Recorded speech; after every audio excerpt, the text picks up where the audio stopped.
నమస్కారం. ఆనంద సిద్ధి కార్యక్రమానికి స్వాగతం. ప్రత్యంగిర ఉపాసకరత్న, దైవజ్ఞరత్న, దశమహావిద్యాధర బ్రహ్మశ్రీ వైవి శాస్త్రి గారు మనతో పాటు ఉన్నారు. మీ పేరు, పుట్టిన తేదీ, నక్షత్రం, ఊరుతో పాటుగా మీ సమస్య చెప్పినట్లయితే ఆ సమస్యకు చక్కని పరిష్కార మార్గం అందించడంతో పాటుగా మీకు మీరు పాటించే విధంగా చిన్న చిన్న స్తోత్రాలు తెలియజేస్తారు.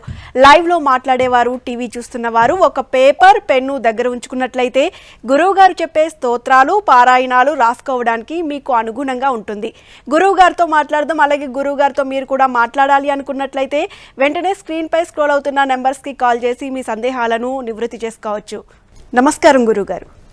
గురువుగారు, ముందుగా మీ పీఠంలో జరిగే హోమాలు, పర్యటనల గురించి తెలియజేయండి. నాకు వ్యక్తిగత నెంబర్లకి ఫోన్ చేసినట్టుంటే నేరుగా మాట్లాడతాను. ఎటువంటి అపాయింట్మెంటు లేదు, ఎటువంటి ఫీజు లేదు. ఎందుకంటే ప్రతి ఒక్కరూ సమస్యల వలయంలో ఉన్నాం. నేను ఎవరైనా సరే తరతమ భేదం లేకుండా అందరం ఉంటూనే ఉన్నాం. ఈ సమస్యలకి చక్కగా కూడా నాతో ఫోన్లోనే మాట్లాడండి. ఒకవేళ నా యొక్క లైవ్ అవటంతోనే నా వ్యక్తిగత నెంబర్లు ఫోన్లు మాట్లాడలేకపోతా ఉన్నా కూడా 6:30 గంటల నుంచి మీరు మాట్లాడండి. లేదా రేపు ఉదయం 8 గంటల నుంచి కూడా మీరు నాతో మాట్లాడటానికి అవకాశం ఉంది. ప్రతి ఒక్కరూ మాట్లాడండి. అలాగే మాట్లాడే వాళ్ళు మటుకు చిన్నపిల్లలు విద్య కోసం, అలాగే వివాహం కాని కన్యలు కానీ, బ్రహ్మచారులు కానీ నా పెళ్ళి ఎప్పుడు అవుతుంది అనేది కాదు. పెద్దవాళ్ళు మన యొక్క, ఎందుకంటే పెద్దవాళ్ళకి విలువనిద్దాం, పెద్దవాళ్ళని చక్కగా గౌరవిద్దాం, వారిని చేద్దాం. ఎందుకంటే ఈ జన్మకి తల్లిదండ్రులు వాళ్ళే. జన్మజన్మల తల్లిదండ్రులు ఎవరయ్యా అంటే పార్వతీ పరమేశ్వరులు. ఏంటంటే పుట్టినవాడు గిట్టక తప్పదు, గిట్టినవాడు పుట్టక తప్పదు. అంటే వచ్చే జన్మలో ఇంకొక రూపంలో పడతాం, అంతే, ఇంకొక తల్లి గర్భాన్ని పడతాం. కనుక మీ అందరికీ నేను చెప్పగలిగేది ఎందుకంటే దైవత్వాన్ని ఆరాధించండి. దైవం మీకు రక్షణగా ఉంటుంది. జ్యోతిష్యం అనేది ఇవాళ నేను చూస్తూనే ఉన్నా. నాకు ఫోన్ చెయ్య, నా జాతకం ఎట్టా ఉందండి, ఇవాళ ఆర్థికంగా బాగుంటుందా, నాకు ఇది బాగుంటుందా అని రోజు నాకు కానీ నా మిత్ర సోదరులకు కానీ ఎవరికైనా ఫోన్ చేస్తూనే ఉంటారు. ఇది కాదు కావాల్సింది. మీరు దైవత్వాన్ని చెయ్యండి. ఎవరైతే తెల్లవారుజామున 3 గంటల 1 నిమిషానికి లేచి గాయత్రి యొక్క పంజర స్తోత్రాన్ని పారాయణ చేస్తారా, నా గాయత్రియా పరం మంత్రం నమాతు పరదైవతం, గాయత్రి పంజర స్తోత్రాన్ని చేయండి. ఏమంటే రోజు చూస్తూనే ఉన్నాం. ఏమంటే పొద్దున్నే లేవలేకపోయాను, రాత్రి మామూలుగా ఎన్ని ఛానల్లో సినిమాలు వస్తున్నాయి, ఆ సినిమా చూసేటప్పటికి 3ంటికి లేవలేకపోయాను, లేదా నిద్ర పట్టట్లేదు అని నేను ఒక్కటే చెప్తూనే ఉన్నా. అందరం వింటూనే ఉన్నాం. పగలప్పటి 1 గంట పడుకోండి, 3 గంటల 1 నిమిషానికి లేవండి, చక్కగా గాయత్రిని చేయండి. ఇంకొక పూర్వకాలంలో ఆడబిడ్డలు అందరూ గాయత్రి చేశారు. కానీ కాలక్రమేణా మన యొక్క పెద్దలు, మన ఋషి పొంగవులు తెలియజేసిన విధానం మనం పాటించాలి. ఎందుకంటే గాయత్రి పంజర స్తోత్రాన్ని ఆడబిడ్డలు మాత్రమే చెయ్యండి. అలాగే మగవాళ్ళు ఎక్కువగా కూడా గాయత్రి మంత్రాన్ని 1000 చెయ్యండి, సహస్రం చెయ్యండి. సహస్రం చేసి పడుకున్నారా, పొద్దున లేచేటోడికి మీ మొహం ఎట్టా ఉంటుందో చూడండి.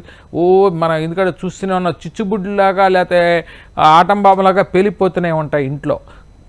అందరితోనూ యుద్ధానికి అంటారు. కానీ పొద్దున్నే లేచి మీరు చెయ్యండి.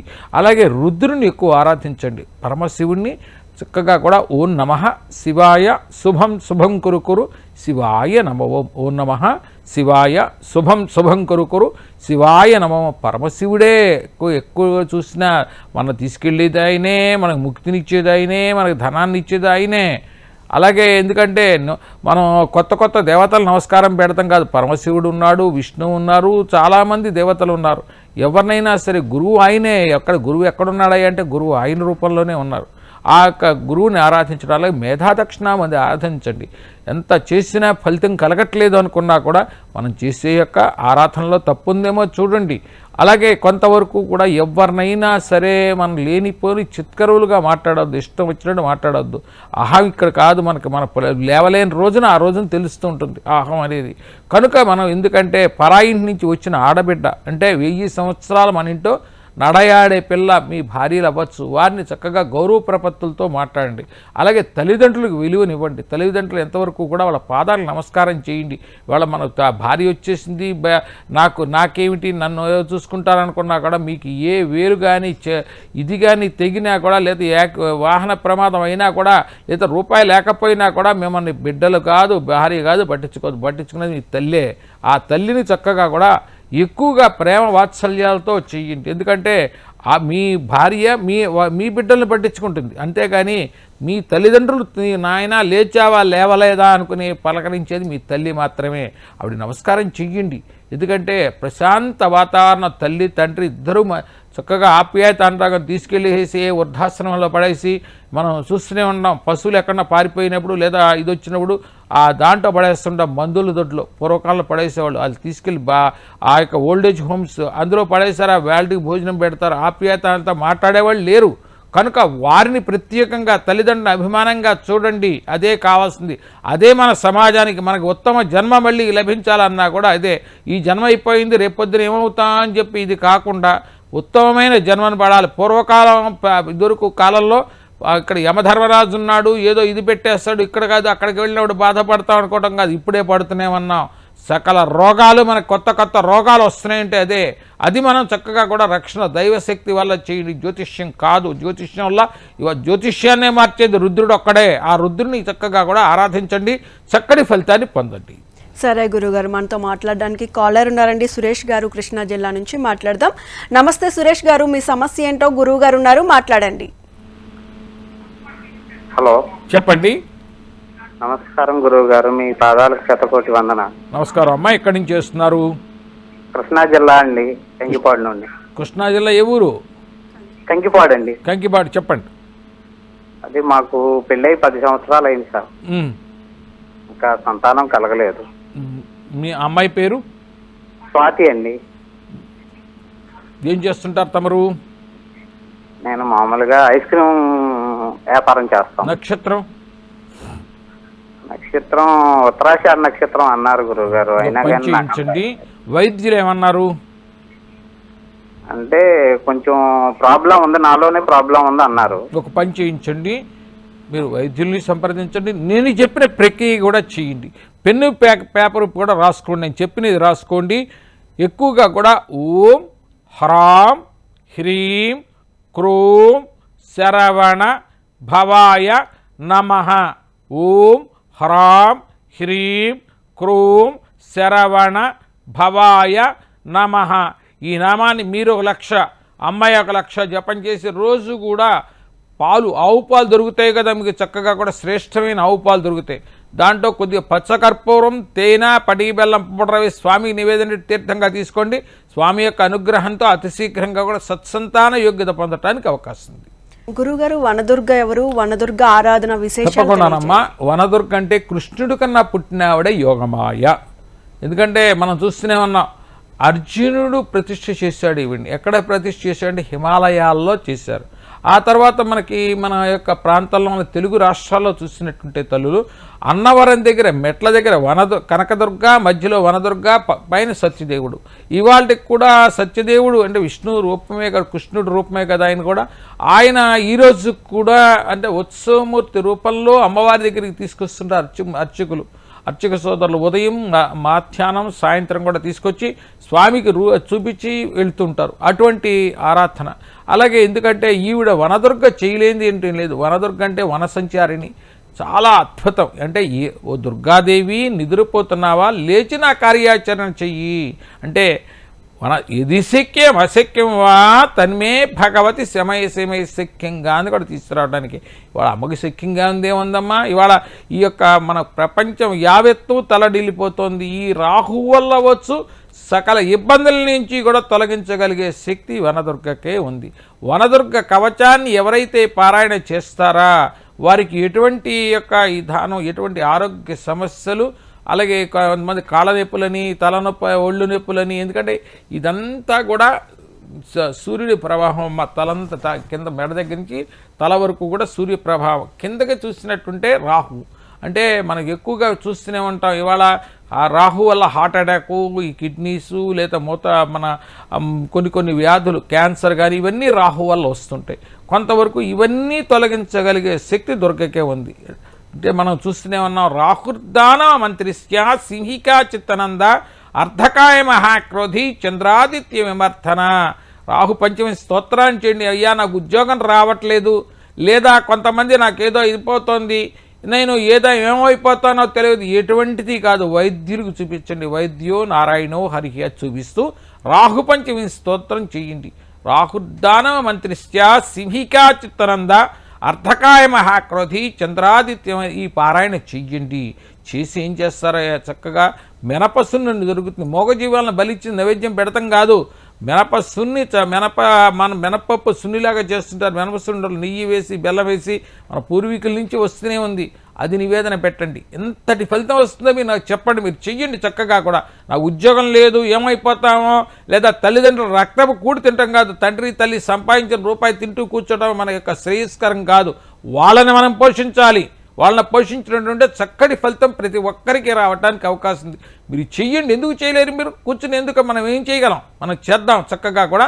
వాళ్ళ తల్లిదండ్రులు చక్కగా కూడా పోషించినట్టుంటే, మన ఉద్యోగం చేసి పోషించినట్టుంటే చాలా అద్భుతం. అంటే ఉద్యోగం పురుష లక్షణం, ఉద్యోగం స్త్రీ కర్తవ్యం. పూర్వకాలంలో చూసేవారు ఆడబిడ్డలు ఎక్కడ ఉద్యోగం చేసిన కాలాల్లో, కానీ బంగారు తల్లులు అన్నిట్లోనూ రాణిస్తున్నారు. అన్ని ఉద్యోగాల్లో కానీ వ్యాపారాల్లో కానీ ఆ తల్లులు చక్కగా అధికారంలో కానీ మంచి తల్లులు రాణిస్తున్నారు. కన్న తల్లిదండ్రులు కూడా చాలా ఉత్తమలేనే చెప్పవచ్చు. ఎందుకంటే ఆడబిడ్డ ఉందా చక్కటి ఫలితం రావడానికి అవకాశం ఉంది. ఇది చెయ్యండి. వనదుర్గ హృదయాన్ని లేదా కవచాన్ని పారాయణ చేయండి. ఉద్యోగం కోసం రాహుపంచమి స్తోత్రాన్ని పారాయణ చేయండి. నేనున్నాను. మీరు ఎప్పుడైనా సరే ఫోన్ చేయండి. ప్రతి ఒక్కరితో నేను మాట్లాడతాను. ఎందుకంటే 5:30 లోపల నేను మాట్లాడతాం అనేది జరగకపోవచ్చు. 6:30 గంటల నుంచి మీరు ఎవరైనా నాకు ఫోన్ చేయండి, నేను ఉన్నాను. నాకేదో ఫోన్లో మాట్లాడితే, టీవీలో మాట్లాడితే వైవి శాస్త్రి ఫీజు తీసుకోడని, లేదా ఫోన్లో మాట్లాడితే తీసుకోండి. ఎవ్వరూ నాకు ఎటువంటి రూపాయి నాకు అక్కర్లేదు. భగవంతుడు ఇచ్చినంత వరకు ఆవిడే ఇస్తుంది. వాళ్ళకి భోజనం పెట్టదా, కన్నతల్లి పెట్టదా, అదే చేస్తుంది ఆవిడ. నా చక్కగా చెయ్యండి. గురుగారు, భైరవులు ఎంతమంది? భైరవ ఆరాధన విశేషాలు గురించి తప్పకుండా. భైరవులు అంటే అష్టభైరవులు ఉన్నారు తల్లి. భైరవుడు అంటే రక్షకుడు. మనకి అష్టభైరవులు అంటే కాలభైరవుడు, వటుక భైరవుడు, అసితాంగ భైరవుడు, రూఢు భైరవుడు, మనకి చాలా విశేషంగా కూడా పద్మకాల భైరవుడు, చాలా అద్భుతమైన భైరవులు ఉన్నారు. అంటే భైరవుడు అంటే రక్షకుడు. అసలు భైరవ ఉత్పత్తి ఎట్లా జరిగిందయ్యా? బ్రహ్మ అంటే మనం చూస్తూనే ఉన్నాం. పరమశివుడు ఆది అంత్యాలు చూద్దామని చెప్పి మామూలుగా బ్రహ్మ విష్ణువు బయలుదేరి వెళ్ళారట. వెళ్ళేటప్పటికల్లా విష్ణువు ఏం చేసేట, గణపతి ఎట్లా ప్రదక్షిణ చేశాడో విష్ణువు పరమశివుడికి ప్రదక్షిణ చేసేట. కానీ మామూలుగా బ్రహ్మ ఊరంతా తిరిగి వచ్చేసి ఆదింత్యాలు తెలుసుకొచ్చాను అని చెప్పి అబద్ధం ఆడాట. విష్ణువు ఏమైనా నాకు దొరకలేదు, నాకు ఆదింత్యాలు తెలవలేదు అని చెప్పి ఆయన తప్పుకున్నారు. కానీ బ్రహ్మ చెప్పేటప్పటికల్లా ఈ యొక్క బ్రహ్మ పరమశివుడి అంశలో ఉన్న భైరవుడు ఆయన శిరస్సుని ఖండించాట. ఎందుకంటే ఆ బ్రహ్మ శిరస్సుని ఖండించేసి ఆ శిరస్సుని పట్టుకుని గంగలో పడవేయటానికి వెళ్ళి అక్కడికి వెళ్ళి లేని అపవాదు చేశానని చెప్పి చింతిస్తూ ఉండి ఆ యొక్క కాశీ క్షేత్రానికి వెళ్ళి అక్కడ ఆ కావలి వాళ్ళు ఆపేటప్పటికల్లా కూడా పరమశివుడు చక్కగా కూడా ఆయన వెలుపలే ఉండి వచ్చిన వాళ్ళకి మామూలుగా నీ అనుకుని తీసుకుని నా దగ్గర రావాలంటే శాసనం చేశారట. ఆ తర్వాత భైరవ ఉత్పత్తి జరిగింది. అష్టభైరవులు ఇప్పుడు చాలామంది పెరిగిపోయారు అనుకోండి. భైరవులు అంటే భైరవ వాహనం మనం చూస్తూనే ఉంటాం, కుక్కలు. ఆ భైరవుడు వాహనం కుక్క చూసే ఉంటాం అందరం కూడా. కానీ భైరవుడి యొక్క వాహనాన్ని ఎక్కువగా కూడా మనం ఎప్పుడైనా చూసే ఉంటాం. గుళ్ళోకి వెళ్ళామనుకో మనకు ఎందుకంటే భగవంతుడి కన్నా ఎక్కువగా కూడా అర్చకుడి యొక్క అనుమతి తీసుకుని గుళ్ళోకి వెళ్ళాలి. అది ఒక చక్కటి ఫలితం దక్కడానికి అవకాశం ఉంది. అలాగే ఇంకొకటి ఏమిటంటే భైరవుడి ఆరాధన. శని యొక్క గురువు ఎవరయ్యా? భైరవుడు, కాలభైరవుడు. అలాగే మామూలుగా కాలభైరవుడు గురువు ఎవరయ్యా అంటే భేతాళుడు. ఇట్లా చెప్పుకుంటూ పోతే చాలా ఉన్నాయి. మీకు ఏదైనా సరే గ్రహరీత్యా బాగుండలేదు, లేదా కొన్ని ఇబ్బందులు వస్తున్నాయి, అటువంటప్పుడు కాలభైరవుడిని ఆరాధించటం, చక్కగా కాలభైరవ అష్టకాన్ని పారాయణ చేయటం, కాలభైరవుడి యొక్క కవచాన్ని పారాయణ చేయటం, ఇవి చేద్దాం. చక్కగా కూడా చేస్తుంటే సకల ఫలితాలు దక్కుతాయి. అలాగే వటుక భైరవుడు, వటుకుడు అంటే పొట్టివాడు, వామనుడు అంత ఉంటాడు. ఆయన్ని చక్కగా ఆరాధన చేసిన వటుకాయ ఆపదుద్ధారణాయ, ఆపదలు తొలగించే మహానుభావుడు తప్ప తర్వాత ఇంకా ఏ శక్తి లేదు మనకి. ఆయన్ని ఆరాధిద్దాం. అలాగే కొంతవరకు కూడా అసితాంగ భైరవుడు, దానికోసం ఇంకా మానసిక ఒత్తిడి, మా అబ్బాయికి మానసికంగా ఉన్నాడని, మా అమ్మాయి మానసికంగా ఉంది, నేను మానసికంగా ఉన్నాను, ఎవరో ఏదో చేసేసరి ఇవన్నీ ఒట్టిది. జనాలనే లేనిపోని ఇబ్బందులు పెట్టకూడదు. అసితాంగ భైరవ కవచాన్ని పారాయణే చెయ్యండి. ఎటువంటి మానసిక ఇబ్బందులు కూడా మీరు దరిచేస్తే అడగండి నన్ను. ఎందుకంటే ఏదో జరిగిపోయింది, ఎవడో ఏదో చేసేసాడు, ఇవన్నీ చక్కటి లేనిపోని మనిషిని ఇబ్బంది పెట్టే తత్వం ఎక్కువగా కూడా అసితాంగ భైరవ కవచాన్ని పారాయణ చేయండి.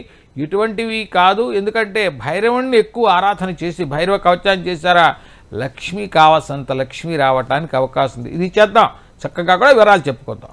ఓకే గురువు గారు, మనతో మాట్లాడడానికి మరొక కాలర్ శంకరప్ప గారు కుప్పం నుంచి ఉన్నారండి.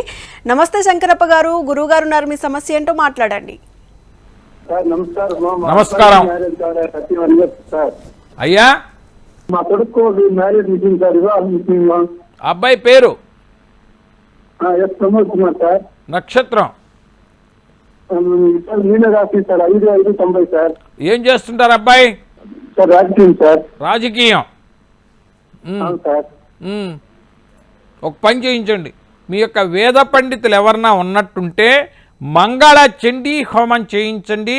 అలాగే అబ్బాయి పేర ఎక్కువగా కూడా ఈ అసితాంగ భైరవ కవచాన్ని ఎక్కువగా కూడా అసితాంగ భైరవ కవచం పాటించండి, వివాహానికి కూడా పనికొస్తుంది. అలాగే కుంభ వివాహం చేయించండి. కుంభ వివాహం వేద పండితులు ఉన్నారు, వారి ద్వారా చేయించండి. అతి శీఘ్రంగా కూడా మామూలుగా వివాహం అవ్వటానికి అవకాశం ఉంది. ఓకే గురువు గారు, వజ్ర వైరుధ్యని ఆరాధన విశేషాల గురించి తప్పకుండానమ్మా. చిన్నమస్తా అంటారు వాడుక భాషలో, అంటే మనం చూస్తూ ఉంటామమ్మా, మన ప్రాంతంలో ఎక్కువగా కూడా రేణుక ఎల్లమ్మ అంటుంటాం.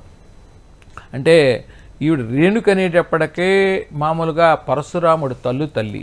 ఆ పరశురాముడి తల్లి మామూలుగా కొంతమంది మామూలుగా రాజులు ఆవిడ భర్తని కొంతమంది కొంచెం సంహరించేటప్పటికల్లా కూడా ఆవిడ మామూలుగా ఈయన మామూలుగా పరశురాముడు రాజులందరినీ కూడా సంహరిస్తూ మామూలుగా ఈ యొక్క కొంతమందిని అన్నిటినీ కూడా చేసుకుంటూ వెళ్ళేటప్పటికి చేసేట తర్వాత ఈవిడే వజ్రవైరోచిని అంటుంటారు, చిన్నమస్త అంటుంటారు. అంటే తల లేకుండా ఈ యొక్క ఇచ్చేస్తుంటాయి. అలాగే పార్వతీదేవి చెలికెత్తులు ఆకలి వేసి పార్వతీదేవిని ఆకలిని ప్రాణం బాధ పెడుతుంటే ఆవిడ తల నరుక్కుని వచ్చిన రిక్తర్ వేణుగులుగా వచ్చిన ఒక కథ కూడా ఉంది. కానీ ఏది ఏమైనా సరే వజ్రవైరోచిని చిన్నమస్త అంటే కొంతవరకు కూడా ఆరోగ్య సమస్యలు అవ్వచ్చు తల్లి, లేదా లేనిపోని వ్యాధులు అవ్వచ్చు. ఎటువంటి జటిలమైన సమస్యనైనా తొలగించగల ఏకైక శక్తి వజ్రవైరోచిని మాత్రమే. ఇవిని ఆరాధించడంటే చక్కటి ఫలితాలు మనకు దక్కడానికి అవకాశం తల్లి. ఓకే గురుగారు, స్థిరమైన ఉద్యోగం కోసం అలాగే వ్యాపార అభివృద్ధి కోసం ఎలాంటి ఆరాధన చేయాలి? మనం స్థిరమైన ఉద్యోగం కావాలి ప్రతి ఒక్కరికి. నేను చెప్తూనే ఉన్న ప్రాతకాలంలో లేవండి, శివ పంచాక్షిని చేయండి, లేదా మనం చూస్తూనే ఉన్న హనుమాన్ చాలీసా కానీ, లేదా మర్కటేశ మహోత్సాహ, అదే నామాన్ని మర్కటేశ మహోత్సాహం, ఇంకేం అక్కర్లా, మర్కటేశ మహోత్సాహ అది నామాన్ని ఎక్కువ చేయటం. లేదా కొంతవరకు కూడా మనం చూస్తూనే ఉన్నాం, వేద పండితులు ఉన్నారు, వారి ద్వారా ఉద్యోగోపాసపత హోమం చేయించడం. అలాగే కొంతవరకు కూడా ఉద్యోగం, ఇవాళ బ్రహ్మాండమైన ఉద్యోగం చేస్తున్నానండి, గవర్నమెంట్ ఉద్యోగం అయితే నాకు జీతం ఎక్కువ రావట్లేదు, కానీ మానేసి ప్రైవేటు ఉద్యోగంలోకి వద్దాం, ఉద్యోగం లేకే బాధపడుతుంటే ఇంకా ఉద్యోగం మారడం దీనికి. కానీ ఇవాళ ప్రైవేటు ఉద్యోగం చేసేవాళ్ళు గవర్నమెంట్ ఉద్యోగం వస్తే చాలు అనుకుంటుంటారు. ఎవరైనా మీ అందరికీ చెప్తూనే ఉన్న మాతంగి కవచాన్ని పారాయణ చేయండి. మాతంగి మోహనాంగి, ఆ యొక్క మాతంగి కవచాన్ని పారాయణ చేసి తేనె నివేదన పెట్టండి, చక్కటి ఫలితం దక్కడానికి అవకాశం ఉంది. ఓకే గురుగారు, మనతో మాట్లాడడానికి పూర్ణచంద్రరావు గారు చిలకలూరుపేట నుంచి ఉన్నారండి, మాట్లాడదాం. పూర్ణచంద్ర గారు మాట్లాడండి, గురువు గారు ఉన్నారు. చెప్పండి. నమస్తే మేడం. నమస్తే గురుగారు. నమస్తే సార్. నమస్తే అమ్మా, చెప్పండి. సార్ నమస్తే సార్. మీ హోమానికి కూడా వచ్చాం సార్ విజయవాడలో. మీరు చాలా బాగా చేస్తారు సార్, మీ బాగా నమ్మకం సార్ మాకు. తప్పకుండా అమ్మా, చెప్పమ్మా. సార్ మా వ్యాపారం బాగా అభివృద్ధి రావాలంటే ఏం చేయాలి సార్? ఏం వ్యాపారం చేస్తారు? స్టోన్ పేపర్ సార్ మాది. ఏనా? Stone paper sir. చెప్పండి. మీ పేరు? పూర్ణచంద్రరావు సార్. మీ నక్షత్రం తెలుసా? శ్రవణ నక్షత్రం సార్. మీ వేద పండితులు ఎవరన్నా ఉంటే గంధకచ్చూరాలు, తానికాయ, ఉసిరికాయ, కరక్కాయ వాటితో గణపతికి హోమం చేయించండి. ఒక 27,000 గరిక వీటితో, అలాగే గరికతో కూడా 27,000 గరికతో హోమం గణపతి చేయించండి. అలాగే హోమం అయిపోయిన తర్వాత లేని బీదవారికి 10 మందికి భోజనం పెట్టండి, సంతోషిస్తుంది అమ్మవారు. ఆ పని చేయండి. ఓకే గురువు గారు, మానసాదేవి ఎవరు? మానసాదేవి ఆరాధన విశేషాల గురించి. మానసాదేవి అనేటప్పటికి ఎక్కువగా కూడా ఈ సర్పజాతులకు రాణి తల్లి ఆవిడ, ఈ బ్రహ్మ మానసిక పుత్రిక ఆవిడ. ఆవిడ ఇవ్వలేని ఫలితం ఏంటో లేదు. ఆర్థికంగా బాధపడుతున్నాను, లేదా శారీరకంగా ఇబ్బందులు ఉన్నాయి, లేనిపోని మానసిక ఇబ్బందుల్లో ఉన్నాను, మోహత్వంలో ఉన్నారు అనుకునే వాళ్ళు ఎవరైనా సరే ఈ యొక్క వజ్రవైరోచిని ఆరాధన చేయటం అంటే చిన్నమస్తాని ఆరాధన చేసినట్టుంటే చక్కటి ఫలితం దక్కుతూనే ఉంటుంది. ఎవరైనా సరే వజ్రవైరోచిని అంటే చిన్నమస్తా, ఇందాక చెప్పాను రేణుక, లేదా మనం చూసే ఉంటాం తల్లులు ఎక్కువగా కూడా మాహోర్ ప్రాంతానికి, మన యొక్క రాష్ట్రానికి దగ్గరలోనే, అంటే మహారాష్ట్రలో మనకి ఆదిలాబాద్కి 65 కిలోమీటర్ల తల్లి దగ్గరలో ఉన్నాం. ఆ తల్లి ఇవ్వలేని పని అంటూ లేదు. ఎటువంటి సమస్యనైనా కూడా తొలగించగలదు. ఎక్కువ సాధన రూపంగా చెయ్యండి. ఉద్యోగం కానీ లేదా వ్యాపారంలో అభివృద్ధికి కానీ మాతంగి కవచాన్ని పారాయణ చేయండి, లేదా సుదర్శన కవచాన్ని, సుదర్శన మహాజ్వాల కోటి సూర్య సమప్రభ అజ్ఞానాంధకారస్య మే దేవ విష్ణోర్ మార్గం ప్రదర్శియ. మహావిష్ణువు తండ్రి తెలియజేస్తారు, చక్కగా కూడా మార్గాన్ని తెలియజేస్తారు. ప్రతి స్వాతి నక్షత్రానికి మీ దగ్గరలో ఏదైనా సరే నృసింహ క్షేత్రానికి వెళ్ళి దర్శనం చేసుకోండి. పానకం కోసం బెల్లం, యాలకులు, మిరియాలు ఇవ్వండి. అతి శీఘ్రంగా మీకు మంచి ఫలితం దక్కడానికి అవకాశం. ఇవాళ వచ్చేస్తారు, నాకు గవర్నమెంట్ ఉద్యోగం వరకు నేను వచ్చే వరకు నేను చెయ్యనని భీష్మించుకున్న కూర్చున్న వాళ్ళకు కూడా చక్కటి ఉద్యోగం రావటానికి అవకాశం ఉంది. ఇవాళ కొన్ని మోహత్వాలు, లేనిపోని దారిద్ర్యమైన మోహత్వాలు వస్తూనే ఉన్నాయి. అవి కుటుంబాలనే నాశనం చేస్తున్నాయి. అది కూడా తొలగిపోతుంది. ఇవాళ కుటుంబాన్ని చక్కగా కూడా దైవత్వాన్ని ఆరాధించండి. దైవం మానుష్య రూపేణ చక్కగా చేయండి. ఓకే గురుగారు, మనతో మాట్లాడడానికి మరొక కాలర్ రాము గారు ప్రొద్దుటూరు నుంచి ఉన్నారండి, మాట్లాడదాం. నమస్తే రాము గారు, మీ సమస్య ఏంటో గురువు గారు ఉన్నారు, మాట్లాడండి. చెప్పండి. నమస్తే స్వామి. నమస్తే అమ్మా, చెప్పండి. మా తమ్ముడు ఏం జాబ్ చేయడం లేదు, ఖాళీగా ఉన్నాడు స్వామి. ఎటు చెప్పినా పోతున్నాడు కానీ ఓన్లీ ఫ్రెండ్స్ తో కలిసి అప్పులు చేస్తున్నాడు తప్ప ఎటువంటి జాబ్ పోనీ ఇంట్రెస్ట్ చూపడం లేదు స్వామి. ఏం చేస్తుంటారు? ఖాళీగానే ఉన్నాడు స్వామి, ఏం వర్క్ చేయడం లేదు. మీరు ఖాళీగా ఉంటే బొవ్వ ఎవరు పెడతారు నానా? అదే స్వామి, వస్తాడు ఇంట్లో తింటాడు. ఆ పేరు రమేష్ స్వామి. ఒక్క పని చేయించండి. మనకి కడప పొద్దుటూరా మీది? ప్రొద్దుటూరు స్వామి. పొద్దుటూరు దగ్గరలో శివాలయం అని ఉంటే చండీశ్వర ప్రదక్షిణ పానుగొట్టం వరకు వెళ్ళటం, వెనక్కి రావటం, ఇట్టా రోజుకి 11 ప్రదక్షిణాలు చేయించండి. అలాగే కొంతవరకు కూడా ఆ యొక్క అభిషేకం కూడా గోత్రనామాలతో అభిషేకం, రుద్రుడికి పాలతోనే అభిషేకం చేయించండి. అతి శీఘ్రంగా అతనిలో మార్పు వస్తుంది. చక్కగా కూడా మంచి స్థితిలోకి వెళ్తానికి అవకాశం ఉంది. గురుగారు, కార్తవీర్యార్జున ఆరాధన విశేషాల గురించి తప్పకుండానమ్మా. కార్తవీర్యార్జున నామరాజా బాహుద్విజ సహస్రవాన్ తస్య స్మరణ మాత్రేనా కృతం నష్టం చ లభ్యతే. పోయిన ద్రవ్యం, వెళ్ళిపోయిన వ్యక్తులు, మోసగించబడిన ద్రవ్యం ఏదైనా కార్తవీర్యార్జునుడు ఇవ్వగలడు. ఈయన అష్టవక్రుడు, అంటే మన పోలియో వచ్చేసి చాలా విశేషంగా కూడా కొన్ని ప్రాంతాల్లో ఆయన వంగం అంతా కూడా శరీరం అంతా వంగలు తిరిగిపోయి ఉంటుంది. అటువంటిది ఉన్న వ్యక్తి ఆయన దత్తాత్రేయుడిని ఎక్కువ ప్రార్థన చేశాడు. ఎక్కువగా కూడా దత్తాత్రేయుడు ఆయనతో మాట్లాడేవాడని చెప్పి మన పురాణ ఇతిహాసాల్లో కూడా ఉంది. కనుక ప్రతి ఒక్కరికి నేను చెప్తూనే ఉన్నా, దత్తాత్రేయుని ఆరాధన చేయండి. కార్తవీర్యార్జునుడు తొందరగా మనకి ఇది పొందాలంటే కార్తవీర్యార్జుని ఆరాధన చేయటం. మనకి కార్తవీర్యార్జునుడు తొందరగా ఇస్తామని దత్తాత్రేయుని ఆరాధన చేయటం. ఎందుకంటే గురువుని పట్టుకున్నట్టుంటే చక్కటి ఫలితం దక్కుతుంది. నవగ్రహాలు ఉన్నాయనుకోండి, నవగ్రహాలు అతి శీఘ్రంగా మనకి ఫలితాన్ని ఇవ్వాలి అనుకుంటే రుద్రుని పట్టుకోవటం, లేదా దశమహావిద్యల కవచాన్ని పట్టుకోవటం చేసినంటే అతి శీఘ్రమైన ఫలితం వస్తుంది. అలాగే ఈ కార్తవీర్యార్జునుడు బలవంతమైన రాజు, కానీ మామూలుగా ఈ యొక్క పరశురాముడు ఆ తల్లిని సంహరించారనే బాధతో ఈ యొక్క కార్తవీర్యార్జునుడు సంహరించాడని, ఆ తర్వాత ఈయనకి మామూలుగా విష్ణు మంచి ఇది ఇచ్చారని, ఆ తర్వాత కాలక్రమేణా ఈయన మామూలుగా పోయిన ద్రవ్యాన్ని కానీ మామూలుగా ఏది కావాలన్నా కూడా 1000 దీపారాధనలు ఆయన చేసినంటే అతి శీఘ్రమైన ఫలితం వస్తుందని చెప్పి మనకు చెప్తూనే ఉన్నారు. ఉమ్మెత్త కాయలు దొరుకుతాయి మీకు, ముళ్ళకాయలు 5 కాయలు తీసుకోండి. చక్కగా కూడా ఒక బట్ట తీసుకుని, పసుపు బట్ట తీసుకుని అందులో వేసి మూట కట్టేసి ఖడ్గమాల, దేవీ ఖడ్గమాల పారాయణ చేయండి. చక్కటి ఫలితాలు మనకు వస్తాయి.